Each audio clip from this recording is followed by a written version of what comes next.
Imagine that this folder is a dimensional plane. Now, assuming that it has no height and no depth, what would this mean? It would mean that it's a one-dimensional world. So if, hypothetically, an organism was living inside of it, it would only be able to move in a linear path forward and backwards in a straight line. Now, if we go to the second dimension, we have two dimensions. We have width and we have length. So hypothetically, if an organism lived inside of here, then it would be able to move up, down, left, right, and anywhere else in between. And a two-dimensional world is comprised of an infinite series of one-dimensional worlds stacked upon each other. Just as our three-dimensional world, which has depth and length and height, is comprised of an infinite series of two-dimensional worlds. So, now that I have stacked many folders upon each other, we have three dimensions. We have depth, we have length, and we have width. Now what happens if you keep going on from here on out? We would have a four-dimensional world. But what exactly is a fourth dimension? In order to understand this, we need to understand how dimensions are perceived. We live in the three-dimensional world, but despite that, we actually view things to be two-dimensionally. Take a perfect sphere, for example. If you're looking at a sphere, it looks just like a regular two-dimensional circle. The only way that you can tell it's an actual sphere instead of a circle is because of the hues of light on it. So just like in a two-dimensional world, if a organism in the two-dimensional world was looking upon a circle, the light would make it appear to be lighter at one end and darker in the middle. Also, if an object is moving closer and farther away from you, you don't actually perceive that it's getting closer and farther away. You see that it's getting smaller or larger, and then you assume that it's getting either farther away or closer. But let's say that an object was to grow in perfect equilibrium, so that it was growing at the same speed that it was shrinking as you move it farther away. Then you would not be able to tell, without any lights or if there were details on the object, that it's moving or growing at all. You may have assumed that since we perceive things to be in two dimensions, that a two-dimensional organism would see in one dimension. So, as we're watching this rubber band expand as it moves farther away from this little organism in the two-dimensional world, it does not actually perceive anything is happening to it because it's growing at the same speed that it's moving farther away. But since we can actually see it from the three-dimensional world and perceive things to be in two dimensions, we can see things for how they actually are. The reason that the two-dimensional organism doesn't see things the way they really are is because the two-dimensional organism sees things in one dimension, just how we, three-dimensional creatures, see things in two dimensions. So in a way, we don't really see our world the way it truly is. A four-dimensional creature, however, seeing our three-dimensional world in three dimensions, would be able to see through things, would be able to see absolutely everything, just as we could see if there was several organisms spread along a 2D environment on your floor. You would be able to see inside houses, you would be able to see inside of people. So if a two-dimensional world, a flat surface, is just made of an infinite amount of lines, then the 3D world is just made out of an infinite amount of planes.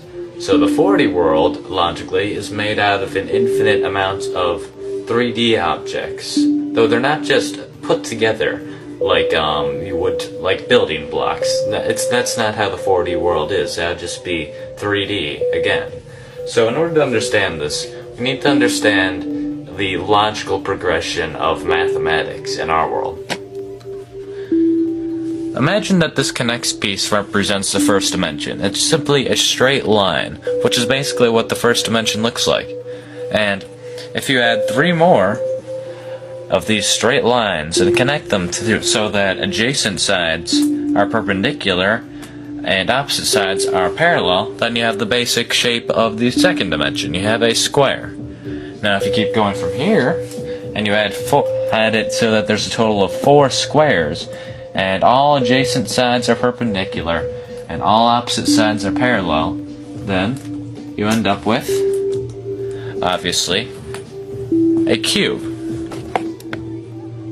So, if you tried to keep going from here, and you would have a 4-dimensional basic shape, you would have what's called a tesseract. Now, I cannot show you a tesseract, but you need to understand that it's basically 4 cubes that are within each other that have all adjacent sides perpendicular and all opposite sides parallel. Yet there are 4 lines connecting to each vertex. So a tesseract would look somewhat like this picture. Now that's not exactly what it looks like, because this is a 2-dimensional depiction, and obviously not all of the lines are straight. So I cannot show you what a tesseract actually looks like, because we cannot perceive things in the 3rd dimension.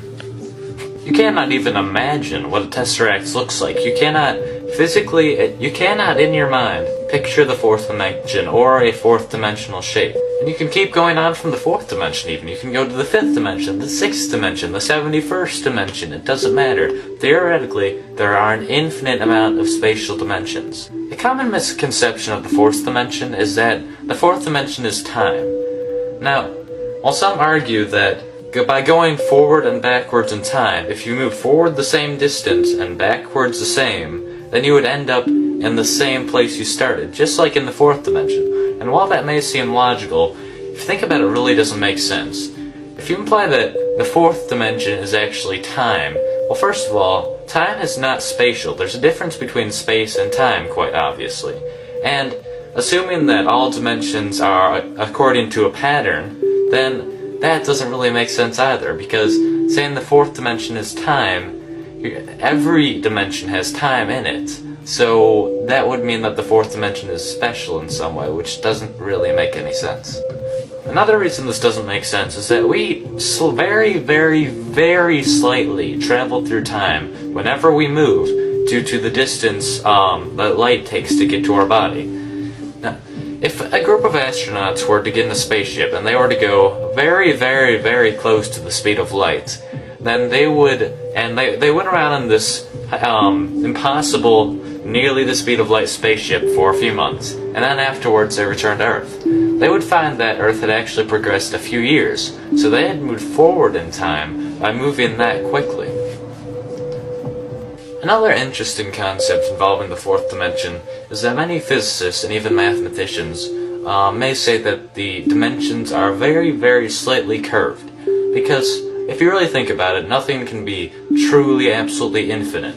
So imagine that the 1st dimension, the line, is just very, very slightly curved, so that after a very long time, it will end up creating a circle.